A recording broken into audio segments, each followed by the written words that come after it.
এই ভালোই করছে। এখন এলা কই করে পায় হিসাব না বেচা দিছে এলা সব বেচা নিছে এলা ওই দুবে হয় 15 বিঘা 16 বিঘা জমি কিনছে বেচা নিছে। ওই যে সেটা তো কইছে ঠকের ঠক ঠকা বাটপাড়ের হাই ভাই চলের এদি এনতে উদি নাই বুঝিস নাই ওই যে জমি সবে বললো এটা সবে নিছে।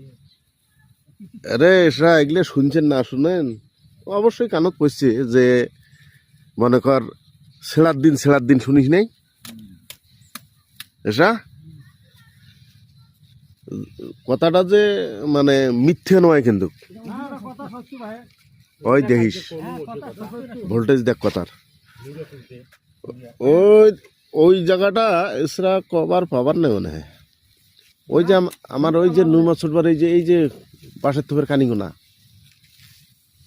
বুঝছিস অর্থাৎ ওই যে নমি যে হচ্ছে এখানা ওই যে এখানা শাক বয় এখানা আলু গাড়ে এদিকে আসতে দিস নেই ওটি একটা বড় একটা ঢিপি আছিল উড়ির মাটির ঢিপি এই দেখেন ব্যাপার হ্যাঁ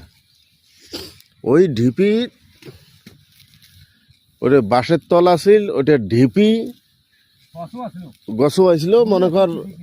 আরে আমার উজির ভাইয়ের ডিগির উপরে বৈকেল হলে না ডিগ্রি উঠে নয় তার আলোই ফের হ্যাঁ আরে ওই তোমরা আলু আবার কিনে বকলো বৈকেল হলে ভয়ে তো কাইও আসিনি শুধু বাংলা কথা যে এমন আছিল তো যাই হোক ওই যে মনে কর আল্লাহ দেয় একজন কাক খোয়ায় আরেকজন কাক রেজেক বড় আছে মা হ্যাঁ সারা দিন বাইসিয়ে মনে করেন টাকার ব্যাগ ভিড় করছে করিয়ে গাড় গেঞ্জি খুলিয়ে মুছিছে আমার মা ওই পায়খানা করবে কিছু জঙ্গল বাড়ি হ্যাঁ পায়খানা আগে জঙ্গলে তখন ওখান জায়গা আছিল মনে করো টয়লেট আগে যদি জঙ্গলে পায়খানা করা এইখানে যা টয়লেট আছে ও আমরা ওটা দেখিয়ে কি রে সারা দিন মাসে ওটা কি খুঁজছি এখন জায়গা মানে খুঁজছে গেঞ্জি দিন মানে মুছি টুচি ওটা করি তুই গেঞ্জি মাই আমরা দেখ